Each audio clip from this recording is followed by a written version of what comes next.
Good morning प्यारे बच्चों। आप सभी का ऑनलाइन कक्षा में फिर से एक बार मैं स्वागत करता हूं। प्यारे बच्चों, हम लोग देख रहे इकोनॉमिक्स का chapter number 3, poverty as a challenge, निर्धनता एक चुनौती। इसका हम लोग आज दूसरा भाग देखने जा रहे। प्यारे बच्चों, हमने पहले भाग में देखा था, दो उदाहरण देखे थे, एक ग्रामीण निर्धनता का और दूसरा जो देखा था वो शहरी निर्धनता का, और उससे कुछ निर्धनता के पहलुओं का हम लोगों ने अध्ययन किया था। और उसके बाद में निर्धनता के मुख्य रूप से जो जो सामाजिक जो वैज्ञानिक है वो किस प्रकार से निर्धनता को देखते हैं। उसके बाद में निर्धनता रेखा को हमने देखा था कि किस प्रकार से निर्धनता के मापदंड है या निर्धनता को कैसे निर्धारित किया जाता है। इन सभी बिंदुओं को हमने देखा था। आज हम लोग इस दूसरे भाग में देखेंगे मुख्य रूप से दो बिंदु, निर्धनता का अनुमान, पॉवर्टी एस्टीमेट, और वैश्विक निर्धनता परिदृश्य, ग्लोबल पॉवर्टी सिनेरियो हम लोग देखेंगे। तो निर्धनता का अनुमान में मतलब हम लोग देखेंगे कि भारत में किस प्रकार से क्षेत्र के अनुसार, राज्य के अनुसार, और इतना ही नहीं, समुदाय एवं वर्गों के अनुसार भी अलग अलग जगह पर निर्धनता का प्रतिशत दिखाई देता है। उन सबको हम लोग देखेंगे और साथ में विश्व पर भी एक नज़र डालेंगे कि कौन से क्षेत्र में निर्धनता अधिक है, कौन से क्षेत्र में निर्धनता कम हुई है। इन सभी बिंदुओं पर हम लोग चर्चा करेंगे। सबसे पहले हम लोग देखेंगे निर्धनता का अनुमान। प्यारे बच्चों, इस चार्ट को आप लोग देखिए। निर्धनता का अनुपात दिया है प्रतिशत में, और पहले भाग में जो दिया है वर्ष दिए गए हैं 1993 टू 94। इस साल में ग्रामीण क्षेत्र में लगभग 50%, 51% थे, शहरी क्षेत्र में 32, और उसका जो एवरेज है योग जो है 45%। 2004-05 में हम लोग देखेंगे योग को ही 37%, 9-10 में 30%, और 21-22 में लगभग 22%। मतलब 2011-12 में भारत में जो निर्धनता का प्रतिशत था वो था 22%। तो भारत में निर्धनता अनुपात में वर्ष 93-94 में लगभग 45% से 2004-05 में 37.2%। यहाँ पर थोड़ा एक्चुअल डाटा दिया गया है, वहाँ पर जो है आपको राउंड फिगर में डाटा दिया गया है, इसलिए इसमें कन्फ्यूजन होने की बात नहीं, केवल समझना है। वर्ष 2011 में देखिए निर्धनता रेखा के नीचे के निर्धनों का अनुपात और भी गिर गया और लगभग 21.9% यानी कि 22% पर आ गया। यदि यही प्रवृत्ति रही, मतलब निर्धनता का प्रतिशत जो कम होने की जो ये प्रवृत्ति है, ये प्रवृत्ति अगर ऐसी ही चलती रही तो अगले कुछ वर्षों में निर्धनता रेखा के नीचे जो आज 21.9 या 22% जो निर्धन लोग हैं और उसका अनुपात कम हो सकता है, ऐसा अनुमान है। यद्यपि निर्धनता रेखा से नीचे रहने वाले लोगों का प्रतिशत जो है पूर्व की दशकों से, मतलब पहले के दशक जो है जैसे 1973 to 93, इसमें गिरा है, मतलब उसका कम हुआ है।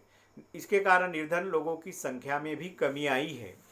तो वर्ष 2004-05 में लगभग 407.1 मिलियन से गिरकर 269.3 मिलियन, और 2011-12 में लगभग 270 मिलियन यानी कि 26 करोड़ 0.9 मतलब 27 करोड़ लोग इस भारत में निर्धनता में जीते थे। औसतन गिरावट जो है 2.2 प्रतिवर्ष हुआ है, खासतौर पे 2004-05 से लेकर 2011-12 के बीच में प्रतिवर्ष 2% गिरावट आई है। ये एक अच्छा संकेत माना जाता है। ये तालिका देखिए आप लोग, निर्धनों की संख्या अभी जो मैंने बताया था 93-94 में 404 मिलियन है, यानी कि 40 करोड़ लोग थे। 4-5 में भी 40 करोड़, और 9-10 में देखिए 35 करोड़, और 11-12 में 27 करोड़ भारत में ये निर्धनों की संख्या है। तो इस प्रकार से ये हाल ही के कुछ वर्षों में निर्धनता के संख्या में कमी आई है। अभी हम लोग देखेंगे असुरक्षित समूहों का निर्धनता में अनुमान। इसके पहले हम लोगों ने देखा था कि किस प्रकार से हमारे देश में जो असुरक्षित समुदाय है या वर्ग है, ये अधिकतर निर्धनता में पाए जाते हैं। इस असुरक्षित वर्ग में हमने देखा था कि किस प्रकार से आतंकवादी क्षेत्र या प्राकृतिक आपदाओं वाले क्षेत्र जो है या अनुसूचित जनजातियों के लोग जो है ये अपने आप को असुरक्षित महसूस करते हैं और इसके कारण ये निर्धनता के शिकार होते हैं। तो इन सभी समूहों में हम लोग देखेंगे, इसमें एक दो हम लोग चीज़ें देखेंगे, एक सामाजिक समूह और दूसरा देखेंगे आर्थिक स्तर पर इसका निर्धनता में क्या उनका प्रतिशत है। तो देखिए यहाँ पर पहला जो ग्राफ दिया गया है वो है ग्रामीण भारत में अनुसूचित जनजातियाँ।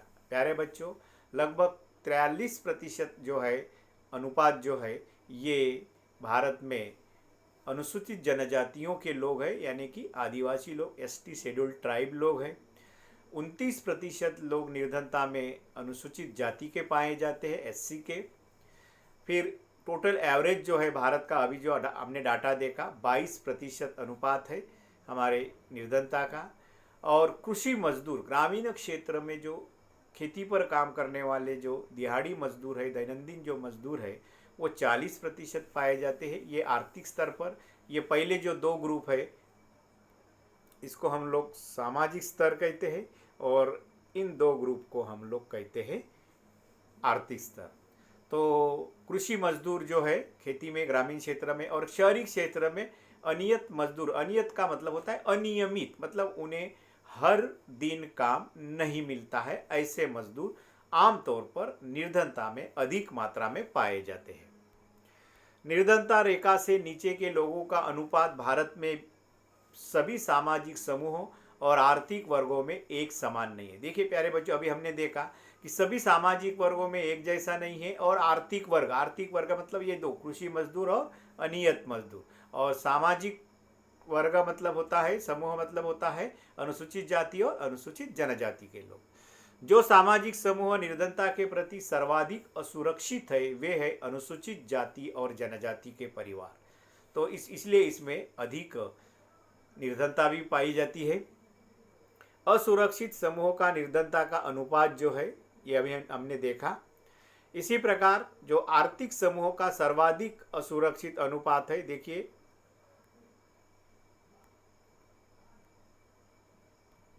यहाँ पर ये कृषि मजदूर और ये अनियमित मजदूर शहरी क्षेत्र में, तो इसको कहते हैं हम लोग आर्थिक स्तर के आधार पर।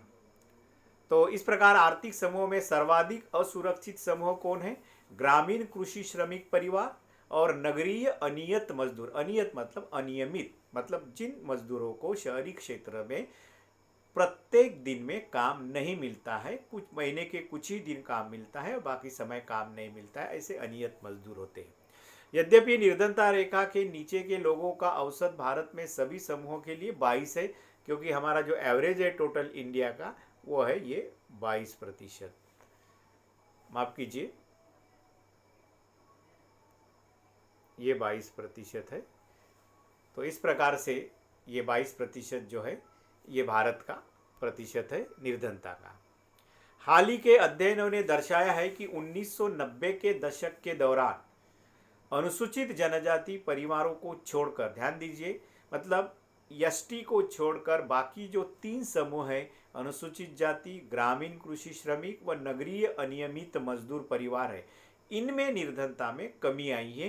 केवल अनुसूचित जनजाति के नहीं है, वहाँ तक वो लाभ नहीं पहुँचे हैं या वो लाभ नहीं ले पाए, और इसीलिए आज भी उनकी संख्या बरकरार है।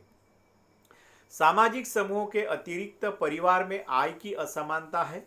निर्धन परिवारों को अनेक कठिनाइयों का सामना करना पड़ता है, लेकिन कुछ लोग दूसरों से अधिक कठिनाई का सामना करते हैं, जैसे महिलाएं, वृद्ध लोग और बच्चियां। सामान्यतः इनके पास कोई संसाधन नहीं होते हैं और इसीलिए ये लोग निर्धनता के श्रेणी में आते हैं। इसलिए महिलाएं, शिशु, विशेषकर बच्चियां और वृद्ध निर्धनों में भी निर्धन होते हैं, क्योंकि इनके पास कोई भी संसाधन नहीं होते, इनके पास कोई भी आय के साधन नहीं होते, और इसीलिए इनकी मात्रा सबसे अधिक होती है निर्धनता में। अंतर्राज्यीय असमान, अभी हमने देखा था कि हमारे सामाजिक एवं आर्थिक समूह में किस प्रकार से निर्धनता पाई जाती है। ये देखा था हमने। सामाजिक समूहों में दो चीज़ें देखी थी, नंबर एक अनुसूचित जाति और अनुसूचित जनजाति। हालांकि अनुसूचित जाति में निर्धनता की मात्रा कम हुई है, लेकिन अनुसूचित जनजाति में बरकरार है। दूसरी तरफ हमने देखा था आर्थिक स्तर पर देखा था, उसमें देखा था ग्रामीण क्षेत्र में जो कृषि मजदूर है और शहरी क्षेत्र में जो अनियमित मजदूर है, ये दोनों का प्रतिशत सर्वाधिक है। अब हम देखेंगे हमारे अलग अलग राज्यों में निर्धनता का क्या डाटा है, निर्धनता की क्या स्थिति है। तो भारत में भी निर्धनता का एक और आयाम है। प्रत्येक राज्य में निर्धन लोगों का जो अनुपात है वो एक समान नहीं है, अलग अलग राज्यों में अलग अलग दिखाई देता है। यद्यपि 1970 के दशक के प्रारंभ से राज्य स्तरीय निर्धनता में सुदीर्घकालिक कमी हुई है। मतलब 1970 के दशक के बाद में हर एक राज्य में निर्धनता के संख्या में कमी आई है, लेकिन वो बहुत दीर्घकाल तक वो चलता है। कोई 1-2 साल में ये परिवर्तन नहीं आया है, लंबा काल चला है ये 20-30 साल का। निर्धनता कम करने की सफलता की दर विभिन्न राज्यों में भी अलग अलग है। जैसे उदाहरण के लिए देखिए, वर्ष 2011-12 में भारत में निर्धनता का अनुपात था 22%। कुछ राज्यों में निर्धनता का अनुपात राष्ट्रीय अनुपात से ज़्यादा है, मतलब 22 से ज़्यादा, मतलब वहाँ ज़्यादा निर्धनता पाई जाती है। जैसे एमपी यानी कि मध्य प्रदेश, असम, यूपी, उत्तर प्रदेश, बिहार और ओडिशा। इन राज्यों में भारत का जो राष्ट्रीय निर्धनता का अनुपात है 22%, उससे ज़्यादा है। मतलब यहाँ पर निर्धन लोग ज़्यादा है, यहाँ पर निर्धनता की संख्या अधिक है। बिहार और ओडिशा में क्रमशः देखिए 33.7 और ओडिशा में 32.6 सर्वाधिक निर्धनता वाले राज्य है। भारत में सबसे अधिक निर्धन लोग इन्हीं दो राज्यों में है, बिहार और ओडिशा। ओडिशा, एमपी, बिहार और यूपी में ग्रामीण और शहरी निर्धनता भी अधिक है। तो ग्रामीण और शहरी निर्धनता दोनों जगह पर इन 4 राज्यों में बहुत अधिक मात्रा में निर्धन लोग पाए जाते हैं। केरल, महाराष्ट्र, आंध्र प्रदेश, तमिलनाडु, गुजरात और पश्चिम बंगाल में उल्लेखनीय गिरावट आई है। यहाँ पर राष्ट्रीय अनुपात से प्रतिशत कम है। पंजाब और हरियाणा उच्च कृषि दर के कारण, देखिए कौन से राज्यों में किसके कारण निर्धनता कम होने में मदद मिली है। तो पंजाब और हरियाणा में आप लोग जानते हैं हरित क्रांति, और हरित क्रांति के परिणामों के कारण वहाँ पर भारी मात्रा में उत्पादन हुआ, तो डेफिनेटली किसानों के आय में वृद्धि हो गई और वो ऑटोमेटिकली निर्धनता के ऊपर चले गए। तो पंजाब और हरियाणा के उच्च कृषि दर के कारण यहाँ निर्धनता कम करने में सफल हुए दो राज्य। केरल के मानव संसाधन के विकास पर है। देखिए केरल ने क्या किया, मानव संसाधन के विकास। फिर से हम लोग चलेंगे कि मानव संसाधन में क्या होता है। मेन दो चीजें, नंबर एक, केरल ने क्या किया, वहाँ के लोगों को उच्च शिक्षा, बेहतर शिक्षा प्रणाली मुहैया कराई, उसका विस्तार किया और अच्छी स्वास्थ्य सुविधाएं उपलब्ध कराई, जिसके कारण वहाँ के मानव विकास को उन्होंने मानव पूंजी में बदल दिया और मानव पूंजी में बदलने के कारण उन लोगों को अच्छे रोजगार मिले, जिसके कारण उसकी निर्धनता कम होने में मदद मिली है। तो केरल ने मानव संसाधन के विकास पर ध्यान दिया, यानी कि स्कूल और अस्पताल उन्होंने बनाए। पश्चिम बंगाल में उन्होंने भूमि सुधार उपायों में निर्धनता कम करने में सहायता मिली। पश्चिम बंगाल में उन्होंने भूमि सुधार कार्यक्रम चलाए, जिसके तहत भूमिहीन लोगों को उन्होंने भूमि दिया। चकबंदी जैसे कार्यक्रम उन्होंने अपनाए। इस प्रकार से सिंचाई सुविधा, कई सारे ऐसे तरीके अपनाए, जिसके कारण वहाँ पर लोगों के आय में वृद्धि हो गई और निर्धनता कम होने में मदद मिली। तो दूसरी तरफ आंध्र और तमिलनाडु में सार्वजनिक वितरण प्रणाली का सुधार करके, पीडीएस सिस्टम आप लोग जानते हैं कि भारत में खासतौर पे हर एक गांव में, ग्रामीण क्षेत्र में और शहरी क्षेत्र में ही जो खासतौर पे लोग जो होते हैं, गरीब लोग होते हैं, उन लोगों के लिए सरकार द्वारा कुछ राशन मुहैया किया जाता है हर महीने। और उसमें आज तो बहुत सारी ऐसी क्या कहते हैं हम लोग, कार्यक्रम या बहुत सारी ऐसी प्रणालियों का निर्माण भी किया गया है। आप लोग जानते हैं अंत्योदय योजना है, अन्नपूर्णा योजना है, ये इसको हम लोग आगे देखेंगे डिटेल में।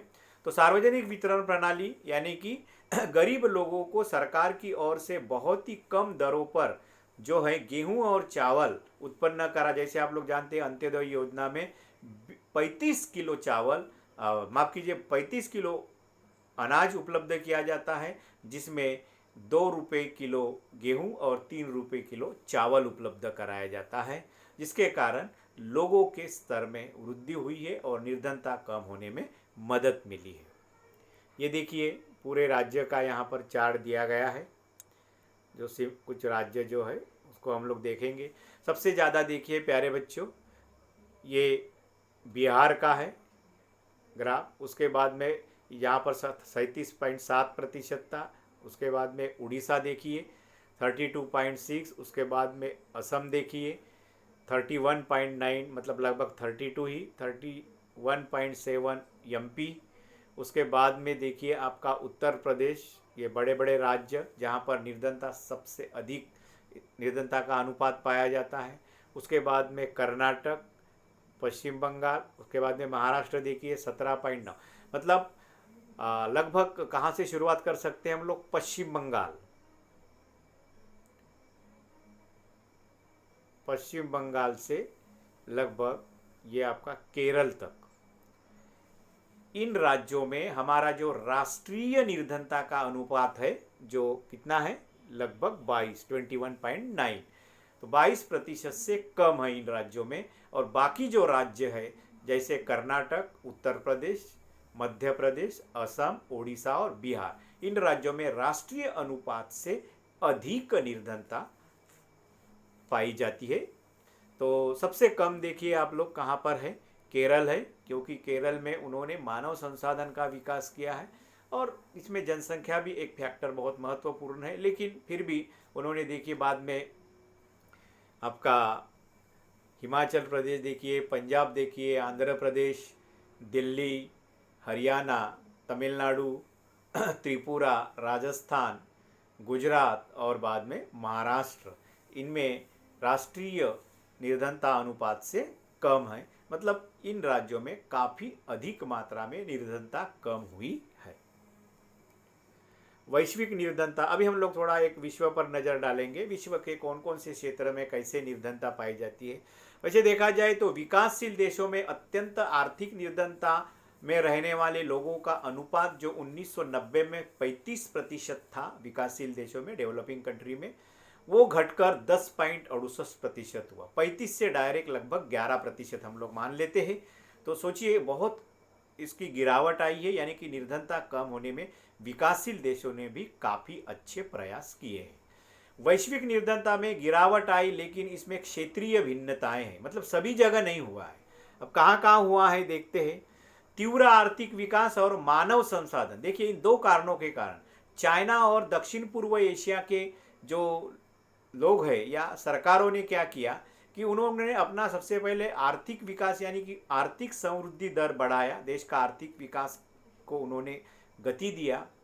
और मानव संसाधन में वही चीज़ें आती हैं, उनके लिए शिक्षा की सुविधाएं उपलब्ध कराना, स्वास्थ्य सुविधाएं उपलब्ध कराना, अन्य जीवन आवश्यक वस्तुएं या जो मूल आवश्यकता है उन मूल आवश्यकताओं की आपूर्ति करना, ये मानव संसाधन में आता है। तो इसमें इन्होंने अधिक निवेश किए, वहाँ स्कूल खोले, कॉलेज खोले, अस्पताल खोले। इसके कारण चीन और दक्षिण पूर्व एशिया के देशों में निर्धनता में विशेष रूप से कमी आई है। चीन में देखिए 1981 में 88.3% से घटकर 2008 में केवल 14.7 आ गया। और ये किसके कारण, आर्थिक समृद्धि दर या आर्थिक विकास और मानव संसाधन में उन्होंने बहुत अधिक मात्रा में निवेश किया। निवेश मतलब इन्वेस्टमेंट किया, पैसा लगाया, खर्चा किया उन क्षेत्रों पर। 2013 में तो एकदम कम हो गई 1.9%, मतलब लाइक दैट 2% ही रह गई। कहाँ 88 और कहाँ 2%। दक्षिण एशिया की देशों में देखिए भारत, पाकिस्तान, श्रीलंका, नेपाल, बांग्लादेश और भूटान, ये दक्षिण एशियाई देश है। इसमें निर्धनता की संख्या में गिरावट इतनी ही तीव्र रही है, जो 54% थी वो गिरकर 15%। इसमें भी काफ़ी हद तक निर्धनता कम होने में मदद मिली है या प्रयास किया है। निर्धनों के प्रतिशत में गिरावट के साथ निर्धनों की संख्या में भी कमी आई। तो 1990 में 44% से घटकर 2013 में 17% रह गई। भिन्न निर्धनता रेखा परिभाषा के कारण भारत में भी निर्धनता राष्ट्रीय अनुमान से अधिक है, क्योंकि हर एक राज्य में अलग अलग परिभाषाएं की जाती है। और इसीलिए भारत में जो राष्ट्रीय अनुपात से बहुत सारे राज्यों में जो निर्धनता का अनुपात पाया जाता है। सब सहारा अफ्रीका में खासतौर पे जो दक्षिणी अफ्रीका है, उत्तरी अफ्रीका का कुछ हिस्सा अगर हम छोड़े तो बाकी जो बचा हुआ अफ्रीका है उसे हम लोग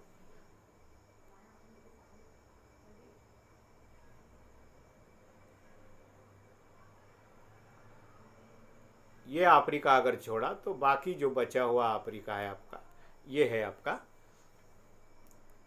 सब सहारा अफ्रीकन राज्य कहा जाता है या प्रदेश कहा जाता है। तो सब सहारा अफ्रीका में निर्धनता वास्तव में 1991 में 54% से घटकर 2013 में 41% हुई, लेकिन वहाँ पर गिरने का दर जो है बहुत ही धीमा है। लैटिन अमेरिका जो है, आप लोग जानते हैं लैटिन अमेरिका यानी कि उत्तर अमेरिका और दक्षिण अमेरिका के बीच में जो सकरा भूभाग है, जहाँ पर मेक्सिको, कोस्टारिका, पनामा जैसे देश है, उसको लैटिन अमेरिका के देश कहा जाता है। निर्धनता का अनुपात 90 में 16% से गिरकर 5.4, मतलब वहाँ पहले ही निर्धनता का प्रतिशत कम था और उससे भी गिरकर बहुत ही नीचे आ गया है। जैसे चाइना में हुआ वैसे यहाँ पर हुआ। संयुक्त राष्ट्र के नए सतत विकास के लक्ष्य को 2030 तक सभी प्रकार की गरीबी खत्म करने का प्रस्ताव। तो संयुक्त राष्ट्र संघ ने जो सस्टेनेबल डेवलपमेंट की जो संकल्पना उन्होंने शुरू की है और उसके तहत उन्होंने निर्धनता को भी 2030 तक पूरे विश्व से खत्म करने का लक्ष्य रखा है, प्रस्ताव रखा है। लेकिन ये तो आने वाला समय ही बताएगा कि इसमें पूर्ण सफलता मिलती है या नहीं। देखिए, ये ऐसे देश है जहाँ पर प्रतिदिन $1.9 जो आपने देखा था, जो निर्धनता नापने का जो एक पैमाना है, परिमाण है, मापदंड है, $1.9 से अगर कम प्रतिदिन कोई व्यक्ति कमाता है तो वो निर्धनता रेखा के नीचे यानी कि निर्धनता में आता है, या ऐसे व्यक्ति को हम लोग निर्धन कहते हैं। तो नाइजीरिया, बांग्लादेश, भारत, पाकिस्तान, चीन, ब्राज़ील, इंडोनेशिया, श्रीलंका में इतने प्रतिशत। नाइजीरिया तो देखिए मोर देन 50% लोग वहाँ के निर्धन हैं। बांग्लादेश में देखिए 18.5, लगभग 19 कह सकते हैं आप लोग। भारत में तो आप लोगों ने देखा था ही 22% लगभग। भारत से पाकिस्तान में और कम है। चाइना, ब्राज़ील, इंडोनेशिया और श्रीलंका में तो और कम है, क्योंकि श्रीलंका ने मानव संसाधनों का विकास के लिए अच्छे प्रयास किए हैं। अभी ये ग्राफ देखिए, इसमें आपको पूरा समझ में आ जाएगा वर्ल्ड के अभी जो हमने बात की थी। तो ये जो सबसे पहला जो है ये आपका चाइना का ग्राफ है। देखिए 60 लगभग, मतलब 68 तक उनका अनुपात था, प्रतिशत था। तो वहाँ से घटकर एकदम देखिए 2013 में, ये तो 90 में था, 2013 में आप लोग देखिए लगभग कितना आ गया, 5 के पास में, 5 साढ़े 5 के पास तक आ गया। इतना कम, मतलब कितना नीचे ग्राफ आ गया, यानी कि वहाँ पर निर्धनता कम होने का दर बहुत अधिक है। उसके बाद में आप लोग देखिए कि दूसरा जो है आपका, वो है आपका पूर्वी एशिया का। पूर्वी एशिया और प्रशांत महासागर, ये जो है आपका, ये जो ग्राफ है वो भी लगभग चाइना के बराबर आया है। और इस प्रकार से वहाँ भी बहुत ही कम हुई है।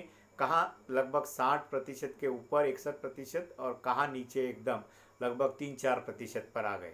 तो वहाँ पर भी निर्धनता का कम होने का जो दर है, प्रतिशत है, वो बहुत ही अधिक है। उसके बाद में आप लोग देखिए कि आपका अफ्रीका का देखिए, अफ्रीका का देखिए, ये है अफ्रीका का ग्राफ। लगभग 54% था, यहाँ से स्टार्ट करो तो लगभग 40%, मतलब 14% ही वो कम कर पाए। मतलब वहाँ पर निर्धनता कम होने का जो प्रतिशत है, दर है, वो बहुत ही कम है। इसलिए वहाँ निर्धनता बहुत अधिक मात्रा में पाई जाती है।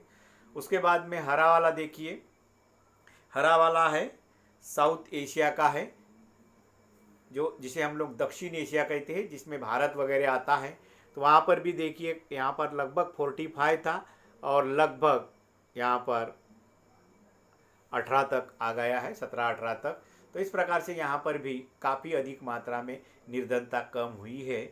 और लास्ट है लैटिन अमेरिका देखिए, जहाँ पहले से ही निर्धनता का प्रतिशत बहुत कम था, लगभग 16% अभी हमने देखा था, और लगभग 5 पर वो आ गया है।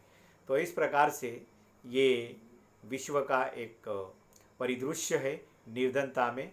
तो अनुमान, मतलब सारांश यही है कि विश्व में भी निर्धनता के अनुपात में कमी आई है, लेकिन सभी जगह एक समान नहीं है। चाइना में जहाँ बहुत कम आया है, बहुत निर्धनता कम हुई है, उसके बाद में आपने देखा कि पूर्व एशिया और प्रशांत प्रदेशों में किस प्रकार से वहाँ भी कम हुआ है, और दक्षिणी एशिया में भी हुआ है, लैटिन अमेरिका में, लेकिन अफ्रीका में उतनी मात्रा में कम नहीं हुआ है। तो यहाँ पर ये भाग यही समाप्त करते हैं। भारत में निर्धनता में अंतर राज्य असमानताओं का एक विवरण प्रस्तुत करें। अलग अलग राज्यों में कैसे असमानता है, कहाँ ज़्यादा है, कहाँ कम है, और कम अगर है तो उसके क्या कारण है वो लिखना है आपको। सामाजिक अपवर्जन और सामाजिक असुरक्षा निर्धनता के कारण कैसे बनते हैं। उन सामाजिक और आर्थिक समूहों का उल्लेख करो जिसमें निर्धनता अधिक पाई जाती है। चीन और दक्षिण पूर्व एशियाई देशों में निर्धनता कम होने के प्रमुख कारण क्या है, ये आपको मैंने बताया है अभी। यहीं पर हम लोग रुकते हैं, और इस चैप्टर का जो लास्ट पार्ट है, जिसमें हम लोग तीसरे भाग में देखेंगे, मुख्य उसमें दो ही बिंदु है। नंबर 1, भारत में निर्धनता के क्या कारण हैं, उनके 10-11 पॉइंट हैं, उनको हम लोग विस्तृत रूप में देखेंगे, जो वेरी इंपॉर्टेंट एस्पेक्ट है। और उसके बाद में हमारे इस निर्धनता कम करने के लिए कौन कौन से योजनाएं या उपाय किए गए हैं, कि निर्धनता उन्मूलन के लिए किए जा रहे उपाय, या निर्धनता निरोधी उपाय भी कहा जाता है उसे, उनको हम लोग देखेंगे। कौन कौन से कार्यक्रम अपनाए गए, उसमें 2 प्रकार के कार्यक्रम हम लोग देखेंगे। और लास्ट में हम लोग देखेंगे कि ये जो कार्यक्रम या ये जो सरकार द्वारा उपाय चल रहे हैं, उसमें कौन कौन सी चुनौतियां हैं, और आगे कौन से चुनौतियों को हमें पूरा करना है। इन सभी बिंदुओं पर हम अगले चैप्टर में देखेंगे। तब तक के लिए धन्यवाद।